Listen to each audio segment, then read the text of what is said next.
கடந்த சில வாரங்களாக 2 வாரங்களாக நம் பரிசுத்த ஆவியை குறித்து பார்த்து வருகிறோம். அல்லேலூயா. இன்றைக்கு கூட அதை குறித்து தான் பார்க்க போகிறோம். அல்லேலூயா. என்ற ரொம்ப முக்கியமான ஒரு காரியம். அல்லேலூயா. பரிசுத்த ஆவி என்று சொல்லுவது நாம் நினைப்பதை போல சபையிலே கரங்களை தட்டி ஆடி பாடி அந்நிய பாஷையிலே பேசும்போது அது மட்டுமல்ல பரிசுத்த. அது ஆவியின், இப்போ நம்ம இப்படி யோசித்துக் கொள்ளுமே, ஒரு ஒரு ஒரு கரண்ட தொட்ட உடனே நமக்கு என்ன கிடைக்குது? ஒரு ஷாக் கிடைக்குது. ஒரு நல்ல தீ பற்றி கொண்டிருக்கிற இடத்துல போகும்போது அந்த பக்கத்திலே நமக்கு அதனுடைய வெக்கைன்னு சொல்லுவாங்க, அந்த சூடு படும்போது அதை நம்மால தாங்கிக் கொள்ள முடியறதில்ல. இதே போல சிலர் அந்த ஆவியின் அபிஷேகத்தை பெற்றவர்கள் சிலர் என்ன செய்யறாங்க, அதை தாங்க முடியாம சில வேளை ஆடுறாங்க, பாடுறாங்க, குதிக்கிறாங்க, கீழே விழுறாங்க. இதெல்லாம் உண்மைதான், இல்லை என்று சொல்லவில்லை. அதுவும் ஆவியின் ஒரு கிரியை தான். ஆனால் அது மட்டுமல்ல, நன்றாய் புரிந்து கொள்ள வேண்டும், அது மட்டுமல்ல ஆவியானுடைய கிரியை. கடந்த வாரத்தில் நான் சொன்னது போல நமக்கு ஒரு பலன் வேண்டும் இந்த உலகத்திலே சாட்சியாய் வாழ. இல்லாவிட்டால் வாழவே முடியாது. சுய பலத்தினாலே, சொந்த பலத்தினாலே நம்ம எதையும் செய்ய முடியாது, சாட்சியாய் வாழ முடியாது. ஆகவேதான் நாம் சாட்சியாய் வாழ்வதற்கு ஒரு பலனை கொடுக்கிறார். அதுதான் பரிசுத்த ஆவியார். அல்லேலூயா. பரிசுத்த ஆவி உங்களிடத்தில் வரும்போது நீங்கள் பலன் அடைந்து யூதேயாவிலும் சமாரியாவிலும் எருசலேமில் எங்கும் நீங்கள் எனக்கு சாட்சிகளா இருப்பீர்கள் என்று ஆண்டவர் சொன்னார். அல்லேலூயா. அந்த தேசங்களை பார்க்கும் போது அந்த தேசங்களிலே சாட்சியாய் வாழ முடியாத தேசங்களிலே நீங்கள் சாட்சியாய் இருப்பீர்கள் என்று ஆண்டவர் சொல்லுகிறார். அதுக்குத்தான் தேவனுடைய பலன். அல்லேலூயா. இரண்டாவது பார்த்த பலவீனங்களில் அந்த பரிசுத்த ஆவியான உதவி செய்கிறார். அநேக வேளைகளிலே நமக்கு பலவீனங்கள் வருகிறது. அந்த பலவீன நேரங்களிலே நமக்கு உதவி செய்யும்படியாக அந்த பரிசுத்த ஆவியானவர் நமக்கு பலனாக வருகிறார். நம்முடைய பலவீனத்திலே நமக்கு உதவி செய்ய வருகிறார். மூன்றாவதாக ஸ்திரப்படும்படியாக, உறுதியாகும்படியாக, ஆண்டவருக்குள்ளே உறுதி ஆகும்படியாக ஆண்டவர் அந்த பரிசுத்த ஆவியை கொடுக்கிறார். அல்லேலூயா. சிலர் உறுதியற்றவர்களா இருக்கிறார்கள். காரணம் என்ன? பரிசுத்த ஆவியை பெற்றுக் கொள்ளாமல் கொஞ்ச நாள் உறுதியா இருக்கிறாங்க, அப்புறம் போயிடுறாங்க. இல்ல, பரிசுத்த ஆவியை பெற்றுக்கொண்டால் தான் நம்ம உறுதியாக ஆண்டவருக்குள்ளே வாழ முடியும். அல்லேலூயா. அல்லேலூயா. பரிசுத்த ஆவியை பெற்றுக்கொண்டால் தான் சகல சத்தியத்திற்குள்ள நாம் நடக்க முடியும். அப்படித்தான் சொல்லப்பட்டிருக்கிறது. அவர் வந்து உங்களை சகல சத்தியத்திற்குள்ள நடத்துவார். அல்லேலூயா. ஏராளமான சத்தியங்கள் இருக்கிறது. அந்த சத்தியங்களிலே நாம் நடக்க வேண்டுமானால் அந்த பரிசுத்த ஆவியானுடைய ஒத்தாசை இருந்தால் மட்டும்தான் நம்ம செய்ய முடியும். இங்க ஒரு செய்தியை கொடுக்கிறோம், பரிசுத்த ஆவியானவருடைய நடத்தலோடு கூட நான் செய்தியை கொடுத்தாலும் உங்களுக்குள்ளே அந்த பரிசுத்த ஆவியானவர் கிரியை நடப்பித்தால் மட்டும்தான் அது உங்களுக்கு பிரயோஜனமாக இருக்கும். அல்லேலூயா. நீங்கள் மாம்சத்திலே இருந்து கொண்டு மாம்சத்தை சிந்தித்துக் கொண்டு மாம்சத்திலே வாழ்ந்து கொண்டிருப்பீர்களானால் இந்த ஆவியானவர் கொடுக்கிற செய்தி உங்களுக்கு பிரயோஜனமாக இருக்காது. சத்தியத்திலே நீங்கள் வளர முடியாது. உங்களுக்குள்ளும் பரிசுத்த ஆவியானவர் இருந்து இந்த பரிசுத்த ஆவியானவர் கொடுக்கிற வேத வசனத்தை உங்களுக்குள்ளே இருக்கிற பரிசுத்த ஆவியானவர் ஏற்றுக்கொண்டு அதன்படியாக உங்களுடைய கிரியை நடப்பிக்கும் போது உங்களுடைய வாழ்க்கை ஆசீர்வாதமாக இருக்கிறது. அல்லேலூயா. ஆகவேதான் நமக்குள்ளாக பரிசுத்த ஆவியானவர் இருக்க வேண்டும் என்று நான் உங்களுக்கு சொல்லிக்கொள்ள காரணம் 1 கொரிந்தியர் 2:10 வாசிக்கும் போது அங்கே ஆண்டவருடைய வெளிப்படுத்தல்களை பெற்றுக்கொள்ள, வெளிப்பாட்டை பெற்றுக்கொள்ள இந்த வேதத்திலே சொல்லப்பட்ட கருக்கான காரியங்களை நாம் அறிந்து கொள்வதற்கு பரிசுத்த ஆவியானவர் நமக்கு தேவை. அல்லேலூயா. மாம்சிக கண்களினாலே வாசிக்கிறோம், மாம்சிக எண்ணங்களினாலே வாசிக்கிறோம். ஆனால் இந்த வெளிப்பாடு, அதிலே சொல்லப்பட்ட கருகலான அர்த்தங்களை, பொருளை உணர்ந்து கொள்ள வேண்டுமானால் நமக்குள்ள யார் இருக்கணும்? பரிசுத்த ஆவியானவர் இருந்தா மட்டும்தான் சத்தியத்தை சத்தியமாய் ஏற்றுக்கொள்ள முடியும். அதாவது சொல்லப்படுகிற சத்தியங்களை நாம் ஏற்றுக்கொள்ள வேண்டுமானாலும் நமக்குள்ள யார் இருக்கணும்? பரிசுத்த ஆவியானவர் இருந்தால் மட்டும்தான் அந்த சத்தியத்தை நம்ம ஏற்றுக்கொள்வோம். ஏனென்றால் வேதம் சொல்லி இருக்கிறது, மாம்சமும் ஆவியும் ஒன்றுக்கொண்டு விரோதமாக எப்போதும் போராட்டம் இருக்கும். அல்லேலூயா. இந்த ஆவியானவர் சொல்லுகிறத இந்த மாம்சமானதை கீழ்ப்படியாது. ஆகவேதான் சொல்லப்பட்டிருக்கு, நமக்குள்ளே அந்த பரிசுத்த ஆவியானவர் வாசம் பண்ணுவாரானால் இந்த பேசுகிற பரிசுத்த ஆவியானவர் அந்த நமக்குள்ளே வாசம் பண்ணுகிற பரிசுத்த ஆவியின் மூலமாக நமக்குள்ளே ஒரு கன்வின்சிங்கை கொண்டு வருவார். ஆம், இது உனக்கு சொல்லப்படுகிற வார்த்தை, இது உனக்காகவே சொல்லப்பட்ட வார்த்தை, இந்த வார்த்தை ஏற்றுக்கொள், இந்த வார்த்தைக்கு கீழ்ப்படி என்று சொல்லி உங்களுக்குள்ளே இருக்கிற பரிசுத்த ஆவியானவர் உங்களோடு கூட பேசுவார். அல்லேலூயா. இல்லாட்டி எவ்வளவு பெரிய பிரசங்கி வந்து பிரசங்கம் பண்ணினாலும் அப்படியே இருந்துட்டு அப்படியே போயிருவோம். நமக்குள்ளே அந்த பரிசுத்த ஆவியானவர் இருக்கணும். அப்பதான் சகல சத்தியத்திற்குள்ளும் அவர் நம்மை நடத்துவார். அநேக வெளிப்படுத்துதல்கள், அதாவது வேதத்திலே சொல்லப்பட்ட கருக்கான காரியங்களை நம்ம அறிந்து கொள்ள முடியும். அடுத்தபடியான பாவத்தை குறித்து கண்டித்து உணர்த்துவார். அல்லேலூயா. ஆவியானவருடைய மிக முக்கியமான ஒரு பணி என்னவென்றால் பாவத்தை குறித்து கண்டித்து உணர்த்துவார். அல்லேலூயா.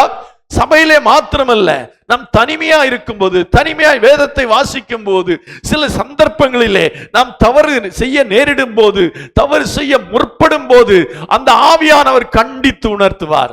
அல்லேலூயா, அல்லேலூயா. அப்படி ஒரு கண்டித்து உணர்த்துது இல்லாவிட்டால் நம்ம வாழ்க்கையில நாம் பரிசுத்தமாய் வாழவே முடியாது. அல்லேலூயா. பரிசுத்தமாய் வாழ வேண்டுமானால் இந்த பரிசுத்த ஆவியானவர் நம்மை கண்டித்து உணர்த்த வேண்டும். அல்லேலூயா. சில வேளையில சபையிலும் போதவர் கண்டித்து உணர்த்துகிறார். சில வேளையில சில வசனங்கள் உங்களை கண்டிக்கிறது. இருக்குதா இல்லையா? இருக்குதா இல்லையா? ஆமா, அப்படி இருந்தாதான் ஆவியானவர் நமக்குள்ள இருக்கிறார் என்பதற்கு ஒரு அடையாளமே அதுதான். நம்ம எந்த தவறை செஞ்சாலும் எந்த ஒரு கூசலும் இல்லாம, அதுக்கு என்ன சொல்லுவாங்க, எந்த ஒரு உணர்வும் இல்லாம அப்படியே போயிட்டு இருக்கோம்னா நமக்குள்ள யார் இல்லைன்னு அர்த்தம்?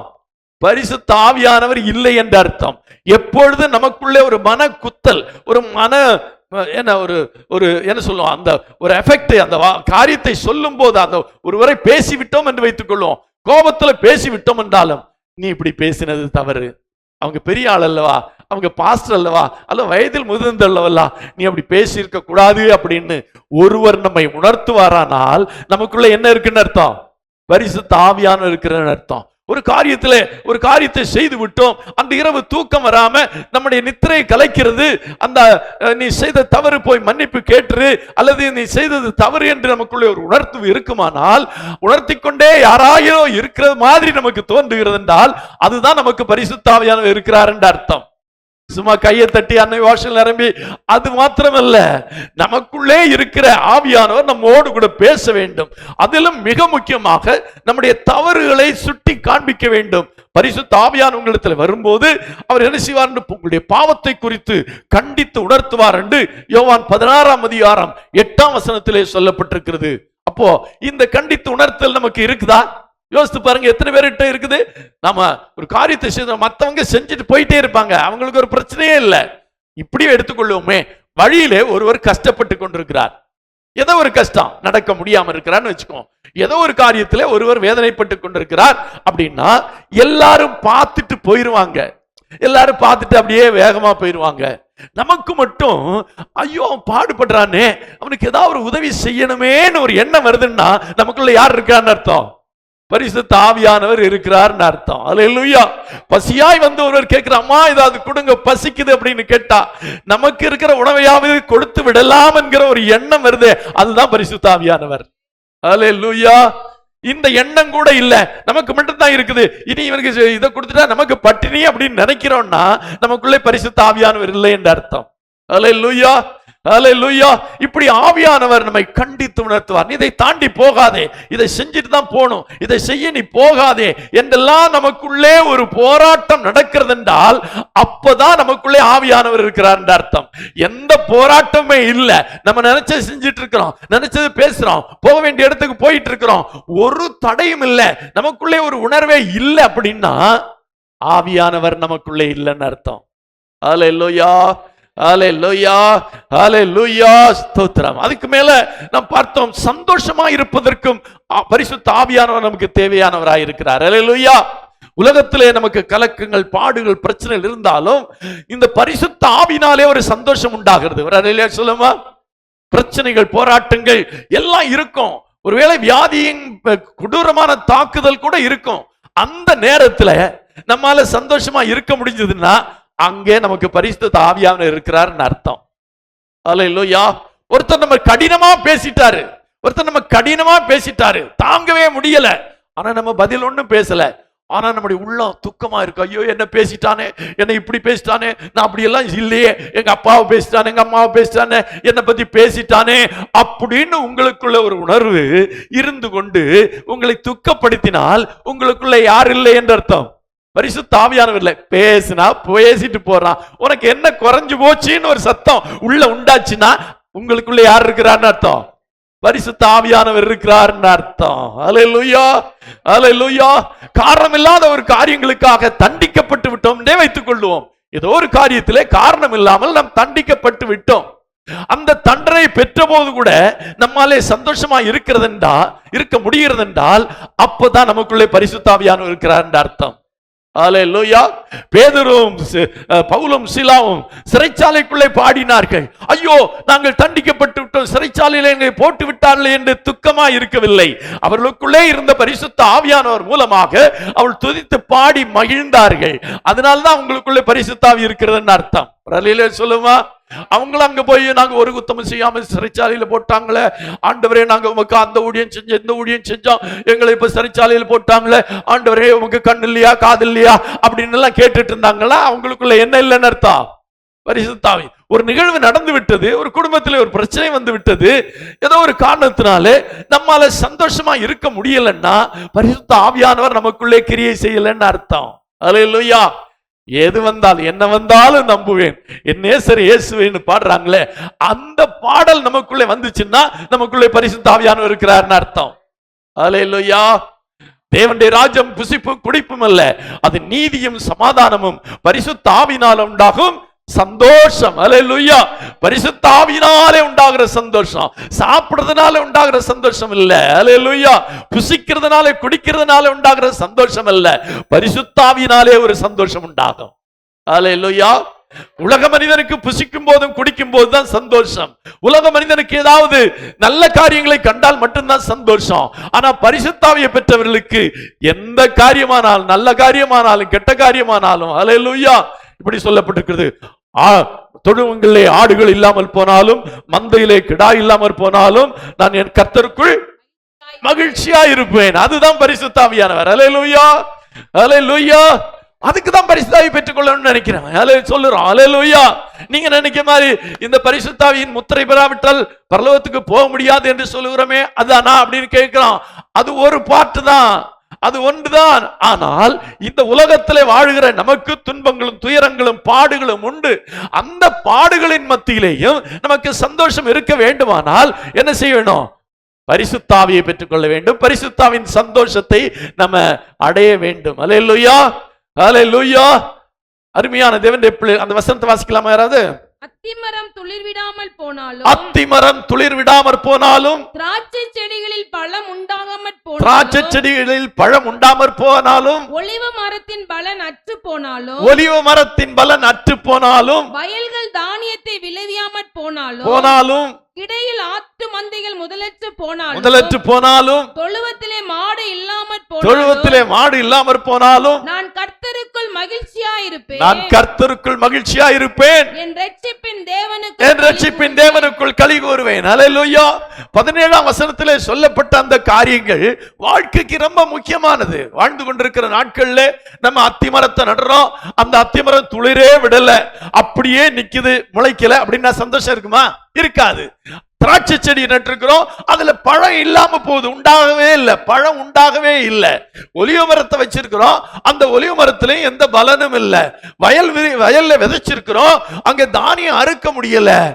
இன்னும் நம்ம மாடு ஆடெல்லாம் வச்சிருக்கிறோம், அந்த மாடு குட்டி போடல. அல்லேலூயா. தொழுவத்துல என்ன இல்லை, மாடே இல்லாம அந்த சூழ்நிலைமை இருந்தாலும் என் தேவனுக்குள் மகிழ்ச்சியா இருப்பேன். அல்லேலூயா. அதுதாங்க பரிசுத்த ஆவியானவரின் சந்தோஷம். அதைத்தான் பவுலும் சீலாவும் காண்பித்தார்கள், அதைத்தான் நம்முடைய முன்னோர்கள் அதை காண்பித்தார்கள். ஆகவேதான் இந்த பரிசுத்த ஆவியின் அபிஷேகத்தை, இந்த பரிசுத்த ஆவியை பெற்றுக்கொள்ள வேண்டும் என்று நான் உங்களுக்கு சொல்லிக் கொள்கிறேன். அல்லேலூயா. இந்த பரிசுத்த ஆவியை பெற்றுக்கொள்வதற்கு இன்னொரு காரணமும் கூட உண்டு. அல்லேலூயா. இந்த பரிசுத்த ஆவியை பெற்றுக்கொள்ளாவிட்டால் வேறொரு ஆவி நமக்குள்ளே வரும். அல்லேலூயா. லூக்கா விசேஷம் 12ஆம் அதிகாரம் 13ஆம் வசனத்தை வாசிக்கலாம். லூக்கா 12ஆம் அதிகாரம் 13ஆம் வசனம். அப்பொழுது 18 வருஷமாய் பலவீனப்படுத்தும் ஆவியை கொண்ட ஒரு ஸ்திரீ அங்கே இருங்க. இப்ப என்ன சொல்லி இருக்கு? 18 வருஷமாய் பலவீனப்படுத்தும் ஆவியை கொண்ட ஒரு ஸ்திரீ அங்கே இருந்தால் அவள் எவ்வளவு நிமிரக்கூடாத குனையா இருந்தாள். நான் பரிசுத்த ஆவி பலப்படுத்தும் ஆவின்னு சொல்றேன், அப்படித்தானே சொன்னேன்? பரிசுத்தாவி உங்களிடத்தில் வரும்போது நீங்கள் பலன் அடைந்து, இந்த பரிசுத்தாவியை பெற்றுக்கொள்ளாவிட்டால் இந்த பலவீனப்படுத்தும் ஆவி நமக்குள்ளே வரும். புரியுதா? ஏன் பரிசுத்தாவி பெற்றுக்கொள்றோம்னு சொல்றோம்னா, பரிசுத்தாவியை பெற்றுக்கொள்ளாவிட்டால் இந்த பலவீனப்படுத்துகிற ஆவி உங்களுக்குள்ளே வரும். எவ்வளவும் தலை நிமிர்ந்து நடக்கவே முடியாது. சொல்லுங்க பார்க்கலாம். அதாங்க உண்மை. இன்னைக்கு அநேகர் தலை நிமிர்ந்து நடக்க முடியாமல் இருப்பதற்கு காரணம் என்னவென்றால், அந்த பரிசுத்தாவியை பெற்றுக் கொள்ளாது இருக்கிறதுனாலே அந்த பலவீனப்படுத்தும் ஆவி அவர்களுக்குள்ளே வந்திருக்கிறது. ஆகவே அவர்கள் பலவீனமாயிருக்கிறார்கள். அவர்கள் எவ்வளவு நிமிர்ந்து நிற்க துணியாமல் அல்ல நிமிர்ந்து நிற்க கூடாதவர்களாக இருக்கிறார்கள். அல்லேலூயா. என்னால நிமிர்ந்து இருக்கவே முடியல, என்னால் நிமிரவே முடியல. உடல் பலவீனத்தை மாத்திரம் சொல்லல, வாழ்க்கையின் சூழ்நிலைமையினாலே என் தலை நிமிர்ந்து நிற்க முடியலன்னு சொல்றாங்கன்னா பலவீனப்படுத்தும் ஆவி உங்களுக்குள்ளே இருக்கிறது என்ற அர்த்தம். இப்ப நீங்க சொல்லுங்க, பலப்படுத்தும் ஆவி வேணுமா, பலவீனப்படுத்துற ஆவி வேணுமா? பலப்படுத்துற ஆவி வேணும். அல்லேலூயா. பலப்படுத்துற ஆவியை பெற்றுக்கொள்ளாவிட்டால் பலவீனப்படுத்துற ஆவி உங்களுக்குள்ளே வரும். அல்லேலூயா. அநேகருக்குள்ளே வந்திருக்கிறது. அதனால தான் பலவீனமா இருக்க, சரீர பலவீனமானாலும் சரி, இனி ஆவிக்கிற வாழ்க்கையின் பலவீனங்கள் இருக்கிறாலும் இந்த பலப்படுத்தும் ஆவியை பெற்றுக்கொண்டு நீங்கள் வாழாவிட்டால் பலவீனப்படுத்தும் ஆவி உங்களுக்குள்ளே வரும். அல்லேலூயா, அல்லேலூயா. ஆகவே பலப்படுத்துகிற ஆவியை பெற வேண்டியது அவசியமா இருக்கிறது. எபேசியர் 6ஆம் அதிகாரம் 12ஆம் வசனத்திலே சொல்லப்பட்டிருக்கிறது. எபேசியர் 6ஆம் அதிகாரம் 12ஆம் வசனத்திலே, அவர்களால் ஒளிப்பிடத்தில் அதிகாரத்தோடும் இப்பிரபஞ்சத்தின் அந்தகார லோகாதிபதிகளோடும் வான மண்டலங்களில் பொல்லாத ஆவிகளின் சேனைகளோடும் நமக்கு போராட்டம் உண்டு. வான மண்டலங்களில் பொல்லாத ஆவிகள். நல்ல ஆவியை பத்தி சொன்னேன். அந்த நல்ல ஆவி நமக்கு சந்தோஷத்தை கொடுக்கிற ஆவி, சமாதானத்தை கொடுக்கிற ஆவி, நமக்கு உதவி செய்கிற ஒரு ஆவியை பத்தி சொன்னேன். ஆனா அந்த ஆவியை பெற்றுக் கொள்ளாவிட்டால் இந்த பொல்லாத ஆவி வரும். அல்லேலூயா. நல்ல ஆவி அல்லது பொல்லாத ஆவி. இப்ப நல்ல ஆவி வேணுமா, பொல்லாத ஆவி வேணுமா? அல்லேலூயா. பொல்லாத ஆவி என்று ஒன்று இருக்கிறது. அல்லேலூயா. பலவீனப்படுத்தும் ஆவி இருக்கிறது, பொல்லாத ஆவி இருக்கிறது. அதே எபேசியர் 2ஆம் அதிகாரம் 2ஆம் வசனத்திலே சொல்லப்பட்டிருக்கிறது.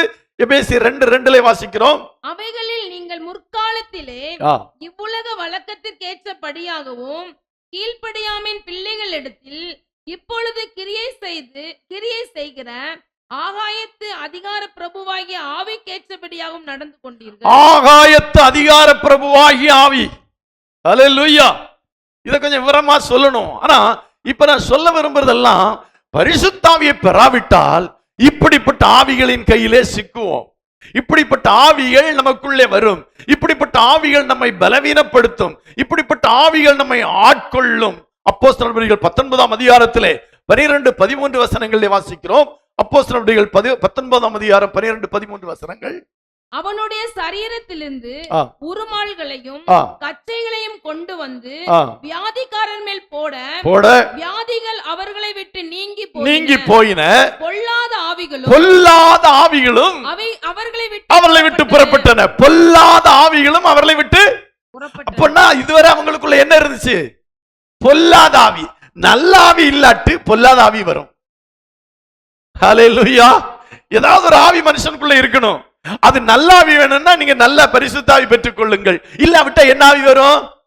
பொல்லாத ஆவி. இங்கே ஊழியர்காண்டிய அந்த கச்சையை போட்ட போது என்ன நடந்தது? வியாதிகள் அவர்களை விட்டு நீங்கி போயின, பொல்லாத ஆவிகளும் அவர்களை விட்டு புறப்பட்டன. அல்லேலூயா. அப்ப அவர்களுக்குள்ள என்ன இருந்திருக்கிறது? பொல்லாத ஆவி. அல்லேலூயா. மார்க்கு சுவிசேஷம் 1ஆம் அதிகாரம் 23ஆம் வசனத்திலே வாசிக்கிறோம். மார்க் 1ஆம் அதிகாரம் 23ஆம் வசனம். அவருடைய ஜெப ஆலயத்திலே அசுத்த ஆவியுள்ள ஒரு மனுஷன் இருந்தான். ஜெப ஆலயத்திலே அசுத்த ஆவியுள்ள ஒரு மனுஷன் இருந்தான். பரிசுத்த ஆவின்னு ஒண்ணு இருக்கு, அசுத்த ஆவின்னு இருக்கு. அல்லேலூயா. அவன் எங்க தான் இருக்கிறான்? அந்த மனுஷன் ஆலயத்துல தான் இருக்கிறான். ஆனா அவனுக்குள்ள என்ன இருக்கு? அடடா, இப்படியும் இருக்குமா? ஆலயத்தில் இருக்கிறவங்களுக்குள்ள அசுத்தாவி இருக்குமா? இங்க வேதம் ஒரு எடுத்துக்காட்டை, ஒரு நடந்த நிகழ்ச்சியை சொல்லி இருக்கிறது. அவருடைய ஜெபாலயத்திலே அசுத்த ஆவியுள்ள ஒரு மனுஷன் இருந்தான். அல்லேலூயா. அப்போ ஆலயத்துக்கு நீ வந்தாலும் உங்களுக்குள்ளே பரிசுத்தாவி இருக்கலாம் அல்லது அசுத்தாவியும் இருக்கலாம். அப்போ ஆலயத்துல இருக்கிறவங்கள்ல சிலவர்களுக்குள்ளே பரிசுத்தாவி இருக்கும், சிலவர்களுக்குள்ள என்ன இருக்கும்? அசுத்தாவி இருக்கும். அல்லேலூயா. இப்ப நீங்க தான் முடிவு பண்ணணும், எனக்குள்ள பரிசுத்தாவி இருக்கணுமா அசுத்தாவி இருக்கணுமான்னு. அல்லேலூயா. உங்களுக்கு தெளிவுபடுத்துறதுக்காக இதை சொல்றேன். ஏன் பரிசுத்தாவி பெற்றுக்கொள்ள வேண்டும் என்று நான் சொல்வதற்கு முக்கியமான காரணம் என்னவென்றால், இந்த பரிசுத்தாவியை பெறாவிட்டால் இந்த அசுத்தாவி உள்ள வரும். அல்லேலூயா. பரிசுத்தாவி பலன் உள்ளது. பரிசுத்தாவி உங்களிடத்தில் வந்து விட்டால் பின்ன அசுத்தாவிகளுக்கோ அல்லது பலவீனப்படுத்துகிற ஆவிகளுக்கோ என்ன இல்லை, அங்க வேலையே இல்ல, உள்ள வரவே முடியாது. ஆனால் உங்களுக்குள்ளே பரிசுத்தாவி இல்லாவிட்டால் இந்த அசுத்தாவிகளும் இந்த பலவீனப்படுத்தும் ஆவிகளும் இந்த பொல்லாத ஆவிகளும் உங்களுக்குள்ளே வரும். அல்லேலூயா. அப்போஸ்தலனாகிய பவுல் இன்னொரு ஆவியை குறித்து சொல்லுகிறார். 1 தீமோத்தேயு 4ஆம் அதிகாரம் 1ஆம் வசனத்திலே வாசிக்கும் போது, 1 தீமோத்தேயு 4ஆம் அதிகாரம் 1ஆம் வசனத்திலே, ஆகிலும் ஆவியானவர் வெளிப்படையாய் சொல்லுகிறபடி பிற்காலங்களிலே மனசாட்சியில் சூடுண்ட பொய்யருடைய மாயத்தினாலே சிலர் வஞ்சிக்கிற ஆவிகளுக்கும் பிசாசுகளின் உபதேசங்களுக்கும் செவி கொடுத்து விசுவாசத்தை விட்டு விலகி. இங்கே ஒரு ஆவியை குறித்து சொல்லப்படுகிற வஞ்சிக்கிற ஆவி. என்ன ஆவி? வஞ்சிக்கிற ஆவிக்கு இடம் கொடுப்பாங்க. பரிசுத்த ஆவி நமக்குள்ளே இல்லாவிட்டால் நமக்குள்ளே என்ன ஆவி வரும்? வஞ்சிக்கிற ஆவி வரும். அதை நம்மையே வஞ்சித்து போட்டு நமக்கு தெரியாது. எப்படி இதை நான் செஞ்சேன், இது எப்படி நடந்தது ஒண்ணுமே புரியலையே அப்படின்னு கடைசியில் சொல்லுவோம். ஆனா இந்த வஞ்சிக்கிற ஆவி நமக்குள்ளே வந்து நம்மை வஞ்சித்து போடும். அப்படி வஞ்சிக்கப்பட்ட ஏராளமான ஜனங்கள் இருக்கிறாங்க. அல்லேலூயா. நல்லாதான் இருந்துட்டு இருப்பாங்க, ஆனா பரிசுத்தாவின் அபிஷேகத்தை பெற்றிருக்க மாட்டாங்க. அதனால அவங்களுக்கு என்ன வரும்? வஞ்சிக்கிற ஆவிகள் வந்து அவளை வஞ்சித்து போடும். அல்லேலூயா. அல்லேலூயா. பாருங்களேன். அல்லேலூயா. அப்போ இந்த ஆவிகள் எல்லாம் நமக்குள்ளே வராமல் இருக்க வேண்டுமானால் நாம் பரிசுத்தாவின் அபிஷேகத்தை பெற வேண்டும். அல்லேலூயா. அல்லேலூயா. அல்லேலூயா. அப்போஸ்தலர் 5ஆம் அதிகாரம் 16ஆம் வசனத்திலே வாசிக்கும் போது, அப்போஸ்தலர் 5ஆம் அதிகாரம் 16ஆம் வசனம், சுற்று பட்டணங்களிலும் இருந்து திரளான ஜனங்கள் பிணியாளிகளையும் அசுத்த ஆவியினால் வாதிக்கப்பட்டவர்களையும் எருசலேமுக்கு கொண்டு வந்தார்கள். அவர்கள் எல்லாரும் குணமாக்கப்பட்டார்கள். அல்லேலூயா. அசுத்த ஆவிகளால் வாதிக்கப்பட்டவர்கள், ஏராளமான ஜனங்கள் அசுத்த ஆவிகளால் வாதிக்கப்பட்டிருக்கிறார்கள், பிடிக்கப்பட்டிருக்கிறார்கள். அவர்கள் வாதித்துக் கொண்டே இருக்கிறது அந்த அசுத்த ஆவி. அப்படி அசுத்த ஆவியினால் வாதிக்கப்படுகிற ஏராளமான ஜனங்கள் இருக்கிறார்கள். அல்லேலூயா. இப்படி பரிசுத்த ஆவியை நாம் பெற்றுக்கொள்ளாத பட்சத்தில், பரிசுத்தாவியானவர் நம்மை ஆளுகை செய்ய நாம் ஒப்பு கொடுக்காத பட்சத்தில் இந்த என்ன செய்யும்? அசுத்த ஆவிகளால் என்ன செய்யப்படும்? வாதிக்கப்படுவோம். அல்லேலூயா. அல்லேலூயா. அன்றைக்கு பவுல் ஊழியம் செய்த நாட்களிலே இந்த அசுத்தாவிகளால் வாதிக்கப்பட்டவர்களை கொண்டு வந்தார்கள். பவுலிடத்திலே கொண்டு வந்தார்கள், பேதுருவிடத்திலே கொண்டு வந்தார்கள். அவள் எல்லாரும் அவளை குணமாக்கினார்கள். அப்படியானால் பரிசுத்தாவி என்று சொல்லுகிற அந்த ஒன்று இல்லாத பட்சத்தில் இத்தனை விதமான ஆவிகள் காத்து கொண்டிருக்கும் வெளியே. அல்லேலூயா. இப்ப நம்ம ஏசி நின்ன உடனே என்ன செய்தோம்? ஜன்னல்களை திறந்தோம். ஜன்னலை திறந்த உடனே வெளியே உள்ள காற்று எங்க வந்தது? உள்ளே வந்தது. வான்னு யாரும் கூப்பிடல. ஜன்னலை திறந்த உடனே வெளியே இருக்கிற காற்று என்ன வந்தது? உள்ளே வந்தது. அல்லேலூயா. ஏனென்றால் இந்த உள்ளே உள்ள காற்றுகள் குளிர்ச்சி அடைந்திருக்கிறது. இந்த குளிர்ச்சியான இடத்திலே வெப்பநிலையான காற்றுகள் வெகு சீக்கிரத்தில் என்ன வந்துரும். அல்லேலூயா. அல்லேலூயா. இதை போலதான் பரிசுத்த ஆவியானவர் நமக்குள்ளே வாசம் பண்ணாவிட்டால் இந்த அசுத்த ஆவிகளால் பாதிக்கப்படுவோம். அல்லேலூயா. ரொம்ப முக்கியமான சப்ஜெக்ட் 2-3 வாரமா எடுத்துட்டு இருக்கேன். இன்னைக்கு நான் சொல்றதை ரொம்ப கவனமா கேளுங்க. ஏன் நீங்க பரிசுத்தாவியானவரால் ஆட்கொள்ளப்படணும், பரிசுத்தாவியிலே நிறைந்து ஜெபிக்க வேண்டும், பரிசுத்தாவியானவர் உங்களுக்குள்ளே இருக்க முடியாது நீங்கள் பார்த்துக் கொள்ள வேண்டும், பரிசுத்தாவின் கிரியைகள் உங்களுக்குள்ளே காணப்பட வேண்டும் என்று நான் சொல்லுகிறேன் என்றால், அப்படி இல்லாத பட்சத்தில் நீங்கள் பலவீனப்படுத்தும் ஆவியினாலே நீங்கள் பிடிக்கப்படுவீர்கள். பலவீனப்படுத்தும் ஆவி உங்களிலே வந்து அநேக பலவீனங்களை உங்களுக்கு கொடுக்கும். அப்போஸ்தலனாகிய பவுல் சொல்லும் போது வஞ்சிக்கிற ஆவிகள் என்று சொல்லுகிறார். 1 தீமோத்தேயு 4ஆம் அதிகாரம் 1ஆம் வசனத்திலே, 1 தீமோத்தேயு 4ஆம் அதிகாரம் 1ஆம் வசனத்திலே வாசித்தோம். ஆகிலும் ஆவியானவர் வெளிப்படையாய் சொல்லுகிறபடி பிற்காலங்களே மனசாட்சியில் சூடுண்ட பொய்யருடைய மாயத்தினாலே சிலர் வஞ்சிக்கிற ஆவிகளுக்கும் பிசாசுகளின் உபதேசங்களுக்கும் செவி கொடுத்து விசுவாசத்தை விட்டு விலகி போவார்கள். விசுவாசத்துல இருக்கிறவங்களை பத்தி தான் சொல்லி இருக்குது. இது வெளியே உள்ள ஜனங்களை பத்தி சொல்லல. நல்லா புரிஞ்சுக்கோங்க, வெளியே உள்ள ஜனங்களை பத்தி சொல்லல, இது உள்ளே இருக்கிற தேவ ஜனங்களை பற்றி தான் சொல்லி இருக்கிறது. அல்லேலூயா. இங்கே சொல்லப்பட்டிருக்கிறது, சூடுண்ட மனசாட்சியுடன் பொய்யருடைய மாயத்தினாலே சிலர் வஞ்சிக்கிற ஆவிகளுக்கும் பிசாசின் உபதேசங்களுக்கும் செவி கொடுத்து விசுவாசத்தை விட்டு விலகி போவார்கள். அல்லேலூயா. இப்ப நல்லா தான் இருக்கிறோம். ஆனா நமக்குள்ளே அந்த பரிசுத்த ஆவியானவர் இல்லாத பட்சத்தில் இந்த வஞ்சிக்கிற ஆவிகளினாலே நாம வஞ்சிக்கப்பட்டு இந்த விசுவாசத்தை விட்டு விலகி போயிடுவோம். அல்லேலூயா. அநேகர் அப்படி போயிருக்கிறாங்க. நல்லா சபைக்கு வந்தாங்க, நல்லா இருந்தாங்க, கொஞ்ச நாள் கழிச்சு வரல. ஏன்னா அவங்க அப்படி சொல்றாங்க, இவங்க இப்படி சொல்றாங்க, இது அப்படி எப்படின்னு சொல்லி அந்த வஞ்சிக்கப்படுகிற ஆவியின அவர்களுக்குள்ளே வந்த உடனே விசுவாசத்தை விட்டு என்ன செய்யறாங்க? விலகி போயிடுறாங்க. அல்லேலூயா. இதெல்லாம் நடக்காம இருக்கணும்னா நமக்குள்ள என்ன இருக்கணும்? பரிசுத்த ஆவியானவர் இருக்க வேண்டும். அல்லேலூயா, அல்லேலூயா. இன்னொரு ஆவி சொல்லப்பட்டிருக்கிறது. 2 நாளாகமத்தின் புத்தகம் 18ஆம் அதிகாரம் 22ஆம் வசனத்தை வாசிக்கலாம். 2 நாளாகமம் 18ஆம் அதிகாரம் 22ஆம் வசனத்திலே, ஆனதினால் கர்த்தர் பொய்யின் ஆவியை இந்த உம்முடைய தீர்க்கதரிசியின் வாயிலே கட்டளையிட்டார். கர்த்தர் உம்மை குறித்து தீமையாக சொன்னார். பொய்யின் ஆவி. அல்லேலூயா. சிலவங்களுக்கு அது எப்படிதான் வருதுன்னு தெரியல, ஒரு தகுந்தபடி பொய் சொல்லுவாங்க பாருங்க, பொய்யின் ஆவி. அல்லேலூயா. அப்படி ஒரு ஆவி இருக்கிறது. பொய்யின் ஆவி அவர்களுக்குள்ளே வந்தவொடனே அவங்க வாய் திறந்தா என்னதான் சொல்லுவாங்க? பொய்யத்தான் சொல்லுவாங்க. அல்லேலூயா. இன்னொரு ஆவியை குறித்து சொல்லப்பட்டிருக்கிறது. நியாயாதிபதிகள் புத்தகம் 9ஆம் அதிகாரம் 21ஆம் வசனம். நியாயாதிபதிகள் 9:23. அபிமெலேக்கும் சீகேமின் பெரிய மனுஷருக்கும் நடுவே பொல்லாப்பு உண்டாக்கும் ஆவியை தேவனை வரப்பண்ணினார். நம்ம சில வேளையில் ஆண்டவருக்கு பிரியமற்றதான காரியங்களை செய்யும் போது பொல்லாப்பு உண்டாக்கும் ஆவியை தேவனே அனுப்புகிறார். சொல்லுமா? அல்லேலூயா. ஆனால் இதையெல்லாம் எதிர்த்து நிற்க வேண்டுமானால் ஒரு சரியான எதிர்ப்பு சக்தி, நோய் எதிர்ப்பு சக்தியை போல இவைகளெல்லாம் எதிர்த்து போராடத்தக்கதாக நமக்குள்ளே ஒரு ஆவி வேண்டும். அதுதான் பரிசுத்த ஆவி. அல்லேலூயா. இத்தனை காரியங்கள் இருக்கு. இன்னொரு ஆவி சொல்லு, கனநித்திரையின் ஆவி என்று சொல்லப்பட்டிருக்கிறது. ஒரு ஆவி என்ன ஆவியா? கனநித்திரையின் ஆவி. நல்லா தான் இருப்பாங்க, ஆனா தூக்கம், எப்ப பார்த்தாலும் தூக்கம். சிலவங்களுக்கு வேதத்தை எடுத்தா தூக்கம், சிலவங்களுக்கு ஜெபம் பண்ண துவங்கினா தூக்கம். அது கனநித்திரையின் ஆவி. அல்லேலூயா. பரிசுத்த ஆவியானவர் நமக்குள்ளே இருந்தால் அந்த தூக்க கலக்கத்திலும் அந்த சூழ்நிலையிலும் பவுலை போல சீலாவை போல துதித்து பாட முடியும். அல்லேலூயா. ஆனால் இப்பொழுது அவர்களுக்குள்ள என்ன ஆவி இருக்கிறது? கனநித்திரையின் ஆவி இருக்கிறபடினாலே பைபிளை எடுத்த உடனே தூக்கம், ஜெபம் பண்ண ஆரம்பித்த உடனே தூக்கம். அவர்களுக்குள்ளே கனநித்திரையின் ஆவி வந்திருக்கிறது. அல்லேலூயா.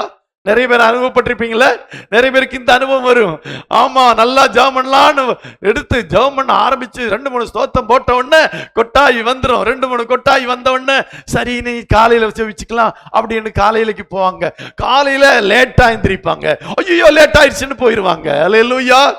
கனநித்திரையின் ஆவி. அல்லேலூயா. யாரும் எந்த சொப்பனத்தையும் எந்த தரிசனத்தையும் காண்றது இல்ல. காரணம் என்ன? அவர்களுக்குள்ள என்ன இருக்கு? கனநித்திரையின் ஆவி. அல்லேலூயா, அல்லேலூயா. நம்ம தூங்கினா கூட நம்முடைய இருதயம் விழித்துக் கொண்டிருக்க வேண்டும். அப்பொழுது தேவ தரிசனங்களை காண்போம், தேவ சொப்பனங்களை காண்போம். அல்லேலூயா.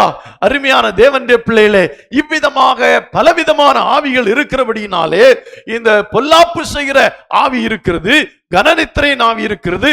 ஏசாயா 19ஆம் அதிகாரம் 14ஆம் வசனத்திலே தாறுமாறுகளின் ஆவி என்று சொல்லப்பட்டிருக்கிறது. என்ன ஆவியா? தாறுமாறுகளின் ஆவி. அல்லேலூயா. தாறுமாறுகளின் ஆவி. இப்படி பலவிதமான ஆவிகள் இருக்கிறது. இந்த ஆவிகள் நமக்குள்ளே வந்து நம்ம தொந்தரவு செய்யாம நம்ம எப்படி இருக்கணும்னா, எப்படி இருக்கணும்? சந்தோஷமா இருக்கணும்னா பரிசுத்த ஆவியானவர் நமக்குள்ளே இருக்கணும். அல்லேலூயா. இல்லாவிட்டா இந்த ஆவிகள் நமக்குள்ளே வரும், இந்த ஆவிகள் நம்ம பாடா படுத்தும், இந்த ஆவிகள் நம்ம ஜெபிக்க விடாது, ஆலயத்துக்கு வர விடாது, உபவாசம் பண்ண விடாது, வேத வசனத்தை தியானிக்க விடாது. என்ன நடந்துட்டு இருக்கோம்? என்னமெல்லாமோ நடக்கும். பலவீனம் அடிக்கடி வந்துட்டு இருக்கும். சிலவங்க அடிக்கடி ஏன் பலவீனம் வருகிறது என்றால் அதுவும் பலவீனத்தின் ஆவிகளின் வேலைதான்.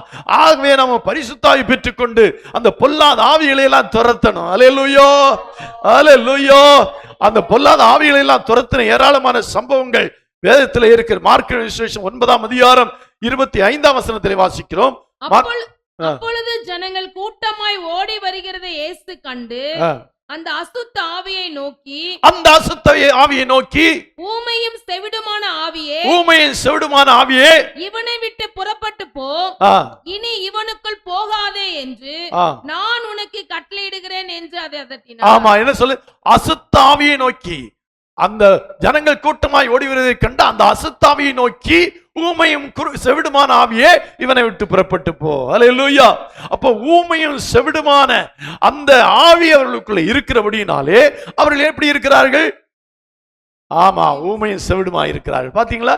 இன்னைக்கு நம்ம ஒரு சாட்சி கூட சொல்ல முடியல. இங்க உட்கார்ந்து இருக்கிற எத்தனை பேரு எத்தனை வருஷமா சர்ச்சுக்கு வந்துட்டு இருக்கீங்க, என்னைக்காவது ஒரு சாட்சி சொல்லணும் அப்படின்னு உங்களுக்கு தோணிச்சா? தோணல. எவ்வளவு காரியங்களை கர்த்தர் செஞ்சிருக்கிறாரு. சொல்ல முடியுதா உங்களால? உங்களுக்குள்ள ஊமையான ஆவி இருக்கிறது. வீட்டுல போய் கேட்டா போதும், அப்பா தெருவே சொல்லுது ஐயோ அந்த அம்மா வாயாடின்னு. ஆனா சர்ச்சில் வந்து அமைதி, ஒரு சாட்சி கூட சொல்ல முடியாது. ஊமை மாதிரி இருப்பாங்க. அல்லேலூயா. அருமையான தேவனுடைய பிள்ளைகளே, இந்த நிலைமை எல்லாம் மாற வேண்டுமானால் என்ன செய்யணும்? நம்ம பரிசுத்த ஆவியை பெற்றுக்கொண்டு பரிசுத்த ஆவியால் நிரப்பப்பட்டு பரிசுத்த ஆவியானவர் ஆளுகைக்கு நம்ம ஒப்பு கொடுக்கணும். அது சற்று வித்தியாசமானது. நீங்க பரிசுத்தாவில் நிறைகிறதுக்கும் பரிசுத்த ஆவியானவருடைய ஆளுகைக்கு உங்களை ஒப்பு கொடுக்கிறதும் ரெண்டு வித்தியாசமானது. அல்லேலூயா. இப்ப நீங்க திருமணம் செய்து கொள்ளுங்க, ஒரு மணமகனை திருமணம் செய்து கொள்கிறீங்க. இப்ப அது என்ன, திருமணம் செய்து கொண்டவர்கள் சிலர் கீழ்ப்படுகிறார்கள், சிலர் கீழ்ப்படுகிறது இல்லை. அல்லேலூயா. இப்போ இந்த ஆளுகை என்றால் என்ன?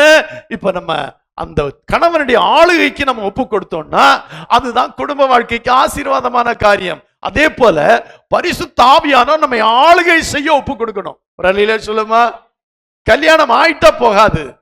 புருஷன் உன்னை ஆண்டு கொள்ளுவான்னு சொல்லியிருக்கா இல்லையா? சொல்லியிருக்கா இல்லையா? சொல்லியிருக்கு.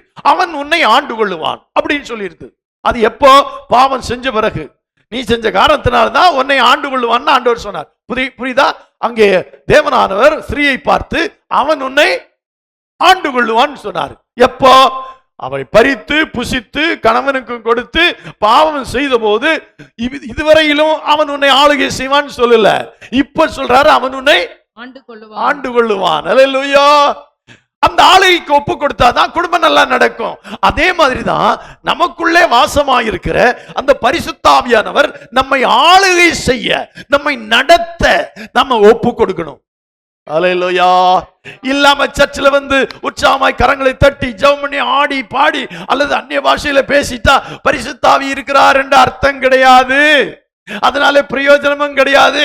அது ஒரு முத்திரை. அல்லேலூயா. உண்மைதான், பரிசுத்தாவின் முத்திரை கிடைச்சிருக்குது. ஆனா அந்த பரிசுத்த ஆவியானவர் உங்களை ஆளுகை செய்ய, உங்களை நடத்த நீங்கள் உங்களை ஒப்பு கொடுக்கும் போது அவர் சகல சத்தியத்திற்குள் உங்களை நடத்துவார். அல்லேலூயா. இல்லாவிட்டால் 1 யோவான் 4ஆம் அதிகாரம் 3ஆம் வசனத்திலே இன்னொரு ஆவியை குறித்து சொல்லப்பட்டிருக்கிறது. அது என்ன ஆவி என்றால் அந்தி கிறிஸ்துவின் ஆவி. அல்லேலூயா.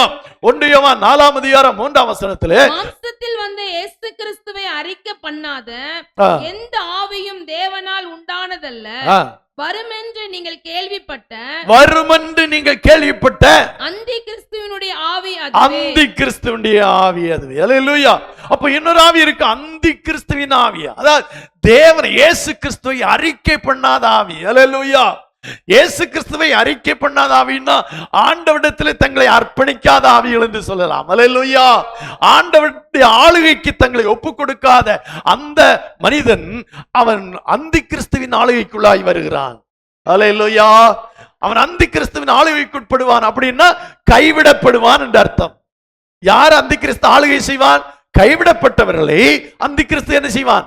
ஆளுகை செய்வான். அப்போ இந்த பரிசுத்தாவியை பெற்று பரிசுத்தாவியானவருடைய ஆளுகைக்கு ஒப்பு கொடுத்து நாம் வாழாவிட்டால் என்ன நடக்கும்? இந்த அந்தி கிறிஸ்துவின் ஆவி நமக்குள்ளே வருவான், வஞ்சிக்கிற ஆவி வருவான், பலவீனப்படுத்தும் ஆவி வருவான், பொல்லாத ஆவி வருவான், இன்னும் அசுத்தாவி வருவான், இன்னும் தாறுமாறுகளின் ஆவி வரும், இன்னும் கனநித்திரையின் ஆவி வரும், பொல்லாப்பு செய்கிற ஆவிகள் வரும். இதெல்லாம் வந்து நம்மளை ஒரு வழி பண்ணிரும். அந்த நம்மளை ஒரு வழி பண்ணாம இருக்கணும்னா அந்த நல்வழிப்படுத்துகிற பரிசுத்த ஆவியானவருடைய ஆளுகைக்கு நம்மளை ஒப்பு கொடுக்கணும். அல்லேலூயா. இப்போ உங்களுக்கு புரிந்திருக்கும்னு நினைக்கிறேன். ஏன் ஆவிக்குரிய சபைகளிலே பரிசுத்த ஆவியை பெற்றுக்கொள்ள வேண்டும் என்று சொல்லப்படுவதற்கு காரணம் என்னவென்றால், ஆலயத்துக்கு வந்த பிறகு கூட அங்கு அசுத்தாவி உள்ள ஒரு மனுஷன் இருந்தான். அப்படின்னா என்ன? ஆலயத்துக்கு வருகிற எல்லாரும் பரிசுத்தாவியை பெற்றவர்கள் அல்ல, எல்லாரும் பரிசுத்தாவினாலே ஆளுகை செய்யப்படுவர்கள் அல்ல. சில பேர் இன்னும் அசுத்தாவிகளோடு ஆலயத்தில் இருக்கத்தான் செய்யறாங்க. அல்லேலூயா. அது உங்களே யார் என்று எனக்கு தெரியாது. அல்லேலூயா. இங்கே இருக்கிற எத்தனை பேர் அசுத்தாவியுடையவர்களான்னு எனக்கு தெரியாது, ஆனா அவங்களுக்கு தெரியும். அல்லேலூயா. தனக்குள்ளே இருக்கு, தனக்கு தெரியாதா? சொல்லுவாங்கல்ல, தலைவலியும் காய்ச்சல் தனக்கு வந்தாதான் தெரியுமாங்க. தனக்கு தெரியும். அல்லேலூயா. மரிக்கும் போது கூட மரணத்துக்கு முன்னே மரிக்கிறவனுக்கு தெரியுங்கிறாங்க. ஒரு ஹார்ட் அட்டாக் வருதுன்னா சில மணி நேரங்களுக்கு முன்பே அவனுக்கு தெரியுங்கிறாங்க. எல்லாம் மனிதனுக்கு தெரியாம எதுவும் நடக்கிறது இல்ல. அப்போ நமக்குள்ளே எந்த ஆவி இருக்கிறது? பரிசுத்த ஆவியானவர் இருக்கிறாரா? அல்லது இப்படிப்பட்ட பல ஆவிகள் உலகத்தில் இருக்கிறதே, அந்த ஆவிகள் நமக்குள்ளே இருக்கிறதா என்று பார்த்து கொள்ள வேண்டியது நம்முடைய கடமை. அல்லேலூயா. அல்லேலூயா. இன்னும் சிலர் பரிசுத்தாய் பெற்றுக் கொண்டார்கள் என்பது உண்மைதான். ஆனால் என்னைக்கோ பெற்றுக் கொண்டார்கள். சிலர் டிரைவிங் லைசன்ஸ் வாங்கி வச்சுட்டு அதுக்கப்புறம் கார் ஓட்டுறதே கிடையாது. என்ன பிரயோஜனம்? யோசித்து பாருங்க. கார் லைசன்ஸ் இருக்கத்தான் செய்து, ஆனா வண்டி ஓட்ட தெரியாது. என்ன பிரயோஜனம்? அதே மாதிரிதான் நிறைய பேர் பரிசுத்தாயை பெற்றிருக்கிறாங்க, ஆனா பரிசுத்தாவியான ஆளுகை செய்ய, பரிசுத்தாவியான நம்மை ஓட்டி செல்ல, நடத்தி செல்ல ஒண்ணு விட்டு கொடுக்கிறது இல்ல. அதனால என்ன பிரயோஜனம்? யோசித்து பாருங்களேன். அல்லேலூயா. அல்லேலூயா. ஆகவே அருமையான தேவனுடைய பிள்ளைகளே, இந்த பரிசுத்த ஆவியானவருடைய ஆளுகைக்கு நம்ம ஒப்பு கொடுக்கும் போது அவர் சகல சத்தியத்துக்குள்ள நடத்துவார். அது பலனுள்ள ஆவி, நம்மை சாட்சிகளாய் நிறுத்தக்கூடிய ஆவி. அல்லேலூயா. பலவீனப்படுத்தும் ஆவி அல்ல. அது ஒரு காலம் நம்ம அந்த பரிசுத்த ஆவி நம்மை வஞ்சிக்காது, நம்மை பரிசுத்தப்படுத்தும். அல்லேலூயா. பரிசுத்தம் உள்ளவன் இன்னும் பரிசுத்தமாகட்டும் என்று ஆண்டவர் சொன்ன காரணம் என்னவென்றால், அந்த பரிசுத்த ஆவி நமக்குள்ள இருக்கும் போது அவர் பரிசுத்தத்திற்குள்ளாய் நம்மை நடத்துவார். பாவத்தை குறித்து கண்டித்து உணர்த்தி நம்மை பரிசுத்தத்திற்குள்ளாய் நடத்துவார். அல்லேலூயா. அல்லேலூயா. அதனால்தான் நிறைய பேரு இந்த கையை தட்டி ஆவியில் இறங்கிற அந்த அனுபவம் மாத்திரம் இருக்கிறவங்க அநேகர் பாவத்தில் விழுகிறதுக்கு காரணம் என்னவென்றால், அவர்கள் பரிசுத்த ஆவியை பெற்றிருப்பது உண்மைதான். அது நாம் 3 காரியத்தை அன்றைக்கு நான் சொன்னேன். 3 விதமான பரிசுத்தாவியின் காரியங்களை நான் உங்களுக்கு சொன்னேன். ஒன்று பரிசுத்தாவியை பெற்றுக்கொள்ளுதல், இன்னொன்று பரிசுத்தாவியினால் நிரப்பப்படுதல், இன்னொன்று பரிசுத்தாவியின் அபிஷேகத்தை பெற்றுக்கொள்ளுதல். 3 விதமான காரியங்கள் இருக்கிறது. அல்லேலூயா. 3 காரியங்களை சொன்னேன். ஒன்று ரிசீவிங், இன்னொன்று filled with Holy Spirit, இன்னொன்று baptism of the Holy Spirit. அவர் உங்களுக்கு பரிசுத்தாவியினாலே என்ன கொடுப்பார்? ஞானஸ்நானம் கொடுப்பார். அல்லேலூயா. நீங்கள் பரிசுத்தாவியை பெற்றுக்கொள்ளும் வரையிலும் இருங்கள் என்று சொன்னார். அப்ப பெற்றுக்கொள்ளுதல் வேற, நிரப்பப்படுதல் வேற, ஞானஸ்நானம் பெறுகிறது வேற. அல்லேலூயா. 3 ஸ்டேஜஸ். எல்லாரும் பரிசுத்தாவிதான் பெற்றிருக்காங்க. அல்லேலூயா. ஒரு பள்ளிக்கூடத்துக்கு போகிறான், ஒருவன் 10ஆம் வகுப்போடு நின்று விடுகிறான், ஒருவன் 12 வரை படிக்கிறான், ஒருவன் காலேஜ் படிக்கிறான். அல்லேலூயா. இதை போலத்தான் இந்த பரிசுத்தாவியை பெற்றுக்கொள்ளுதல், பரிசுத்தாவியினால் நிரப்பப்படுதல், பரிசுத்தாவியினாலே அபிஷேகம் பண்ணப்படுதல். அல்லேலூயா. இப்போ நிறைய பேரு இந்த அசுத்தாவியினாலே போராட்டத்தில் இருக்கிறார்கள். அசுத்தாவி அப்போது வந்து போகிறது. காரணம் என்ன? அவங்க பெற்றிருக்கிறாங்க. No use. Hallelujah. No use என்று சொன்னால் இந்த அசுத்த ஆவிகளையோ பொல்லாத ஆவிகளையோ எதிர்த்து நிற்கிற அளவுக்கு அவர்களுக்கு திராணி இல்லை. அல்லேலூயா. அந்த அசுத்தாவியை தரங்கண்டு பிரிப்பதற்கான அந்த திறமை அது அவர்களுக்கு இல்லை. அல்லேலூயா. அல்லேலூயா. ஆனால் பரிசுத்தாவின் நிறைவையும் பரிசுத்தாவின் அபிஷேகத்தை பெற்றுக்கொள்ளும் போது பொல்லாத ஆவி வரும்போதே அவனுக்கு தெரியும். உடனே இயேசுவின் நாமத்தினால் பா. அல்லேலூயா. அப்படி அவன் சொல்லுவான். சில நேரத்துல அப்படி போயிட்டு இருக்கிறோம். இப்ப ஏதோ ஒன்று நம்முடைய மனதிலே ஒரு காரியம் நம்ம பயத்துக்குள்ளாக பயப்படுத்துது. இப்ப போனோம்னா அப்படி ஆயிரும், இதை நடத்தணும்னா இப்படி ஆயிரும், ஒரு பயம் வருதுன்னு வைப்போம். ஆவியானவரால் நாம் நிரப்பப்பட்டிருக்கும் போது என்ன செய்யும் தெரியுமா? சாத்தானே, அப்பாலே போ சாத்தானே, நான் பயப்படுவதற்கு பயத்தின் ஆவி இல்ல, தைரியத்தின் ஆவியை பெற்றிருக்கிறேன். அப்படின்னு சொல்லுவாங்க. இந்த பரிசுத்த ஆவியை பெற்றுக்கொண்டதோடு நிக்கிறவங்க ஆமாமா வருது வருது, ஐயோ அப்படி ஆயிரும் இப்படி ஆயிரும் அப்படின்னு பயந்துருவாங்க. அல்லேலூயா. ஆகவேதான் அதான் சொல்றேன், படித்தவன் ஒருவன் 10ஆம் வகுப்பு படிக்கிற 10 வரை படித்தவனும் படித்தவன் தான், 12 வரை படித்தவனும் படித்தவன் தான், காலேஜ் படித்தவனும் படித்தவன் தான். ஆனால் அவன் கொஞ்சமாய் கற்றிருக்கிறான், நிறைய காரியம் அவனுக்கு தெரியாது. அல்லேலூயா. ஆழமான அந்த படிப்பு அவனுக்கு இல்லை. ஆனா ஒரு UG PG post graduate masters of degree hallelujah அது பெற்றுக்கொண்டால் அந்த 10ஆம் வகுப்பு வரை படித்ததை இன்னும் விவரமாய் படித்து அறிந்திருக்கிறான். அவனை யாரும் என்ன செய்ய முடியும்? ஏமாத்த முடியாது.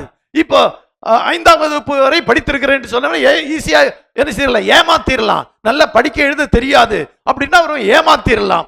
இதே போலதான் இந்த பரிசுத்த ஆவி பெற்றுக்கொள்ளுதலோடு கூட, அதாவது கையை தட்டி 2-3 உற்சாகப்பட்டு 2-3 அந்நிய பாஷையை பேசுறவன் அந்நிய பாஷையை பெற்றிருக்கிறேன், நான் பரிசுத்த ஆவியின் அபிஷேகத்தை பெற்றிருக்கிறேன் அப்படின்னு சொல்றவங்க அந்த கொஞ்சம் படித்தவங்களை மாதிரி அவங்க அநேக நேரத்தில் ஏமாற்றப்பட்டுருவாங்க. ஆனா பரிசுத்த ஆவியில நிரப்பப்பட்டால், பரிசுத்த ஆவியினாலே ஞானஸ்தானம் பெற்றுக்கொண்டால் எந்த வல்லமையும் உங்களை ஜெயிக்க முடியாது. அல்லேலூயா. அப்ப அந்த பரிசுத்த ஆவியின் வல்லமை வேணுமா வேண்டாமா? சொல்லுங்க சொல்லுங்க பார்க்கலாம். இவ்வளவு கேட்ட பிறகும் உங்களுக்குள்ளே நானும் அந்த பரிசுத்த ஆவியை பெற்றுக்கொண்டு நான் சாட்சியாய் வாழ வேண்டும், வல்லமையாய் வாழ வேண்டும், ஒருவரால் நான் வஞ்சிக்கப்படக்கூடாது, ஒருவரால் நான் ஏமாற்றப்படக்கூடாது, பொல்லாத காரியங்கள் எனக்குள்ளே வந்துவிடக் கூடாது, நான் பரிசுத்தமாய் வாழ அந்த பரிசுத்த ஆவியானவருக்கு என்னை ஒப்புக் கொடுப்பேன் என்று சொன்னால் அதுதாங்க மேன்மையான காரியம். அல்லேலூயா அல்லேலூயா. இதை விட விளக்கமா இன்னும் சொல்லணுங்கிற அவசியம் இல்லைன்னு நினைக்கிறேன் உங்களுக்கு. அல்லேலூயா. ஒன்று பரிசுத்த ஆவியை பெற்றுக் கொள்ளுங்கள், பரிசுத்த ஆவியினால் நிரப்பப்படுங்கள், அந்த பரிசுத்த ஆவியினால் ஞானஸ்தானம் பெற்றுக் கொள்ளுங்கள். அல்லேலூயா. அதான் வேதத்திலே சொல்லப்பட்டிருக்கு, முழங்கால் ஆழம், இடுப்பளவு, நீச்சல் ஆழம். பாருங்கள், நமக்கு ஒரு நீச்சல் ஆழத்துல நீச்சல் ஆழம் இருக்குன்னா அதுல நம்ம நீந்தி போய்விடலாம். அல்லேலூயா. அதனால அருமையான தேவனுடைய பிள்ளைகளே, இந்த பரிசுத்த ஆவியினாலே நாம் நிரப்பப்பட வேண்டும், அபிஷேகம் பண்ணப்பட வேண்டும். அப்பொழுது நாம் இந்த உலகத்தை ஜெயிக்கலாம். அல்லேலூயா அல்லேலூயா. இப்ப சொல்லுங்க, பெற்றுக்கொள்ளணுமா வேண்டாமா? அடுத்த வாரம் ஆயத்தமா வரலாமா? இந்த வாரம் நேரம் ஆயிடுச்சு, எப்படி ஒரு 1/2 மணி நேரம் 3/4 மணி நேரம் வேணும் நமக்கு. ஒரே வாஞ்சியோடு வாருங்க. அடுத்த சனிக்கிழமை ஜெபம் பண்ணுங்க. ஆண்டவரே, இந்த பரிசுத்த ஆவியை என்னை சகல சத்தியத்துக்குள்ள நடத்துகிற, என்னை பலப்படுத்துகிற அந்த பரிசுத்த ஆவியானவர் எனக்கு வேண்டும். நான் இந்த வாரம் ஆலயத்துக்கு போறேன். இதுவரை நான் பெற்றுக்கொள்வதை விட அதிகமான அளவு, ஒருவேளை நீங்கள் பரிசுத்த ஆவியை பெற்றுக்கொண்டிருப்பீர்களானால், ஆண்டவரே எப்போதாவது நான் பரிசுத்த ஆவியினாலே நிரப்பப்பட வேண்டும். பரிசுத்த ஆவியில் நிரப்பப்பட்டிருக்கணும்னா, ஆண்டவரே இது எனக்கு போதாது, நான் பரிசுத்த ஆவியினாலே ஞானஸ்நானம் பெறுகிற, அபிஷேகம் நிறைகிற, பரிசுத்த ஆவி என்றால் முழுகுதல், அப்படித்தானே? ஞானஸ்நானம் என்றால் தண்ணீரிலே முழுகுதல் என்ற அர்த்தம். அதே போல ஆவியில் முழுகுதல், ஆவியிலே நிரம்பி இருத்தல், ஆவியினாலே நடத்தப்படுதல். சொல்லுமா? அல்லேலூயா அல்லேலூயா. கர்த்தர் உங்களை நிச்சயமாக அவிதமாய் நடத்துவாராக. இந்த வாரம் வீட்டிலே இருந்து ஜெபம் பண்ணுங்கள். அடுத்த வாரம் வர்றதுக்குள்ள கூட நீங்க பரிசுத்த ஆவி பெற்றுக்கொள்ள முடியும். அல்லேலூயா. நீங்களே வீட்டிலே உட்கார்ந்து ஜெபம் பண்ணி பரிசுத்த ஆவி பெற்றுக்கொள்ள முடியும். அப்படி இல்லை, இந்த சனிக்கிழமை வரை எனக்கு பரிசுத்த ஆவியின் அந்த அபிஷேகம் கிடைக்கல, இன்னும் நான் கொஞ்சம் அந்த ஆரம்ப அனுபவத்திலே இருக்கிறேன், இன்னும் மேல போகணும், இன்னும் ஆவியில் நிரம்பி நான் இன்னும் வரங்களையும் கிருபைகளையும் பெற்றுக்கொள்ளும். அது அடுத்த வாரம் பார்க்க முடியுமா தெரியல, அது அடுத்த வாரம் பார்க்கலாம். அடுத்த வாரம் ஜெபத்தோடு வாங்க. ஆண்டவரே, இந்த பரிசுத்த ஆவியின் நிறைவை நான் பெற்றுக்கொள்ளணும், பரிசுத்த ஆவியினாலே நான் அபிஷேகம் பண்ணப்படணும் அப்படிங்கிற அந்த தீர்மானத்தோடு வாருங்க. கர்த்தர் உங்களை நிரப்புவார், நடத்துவார். அல்லேலூயா அல்லேலூயா.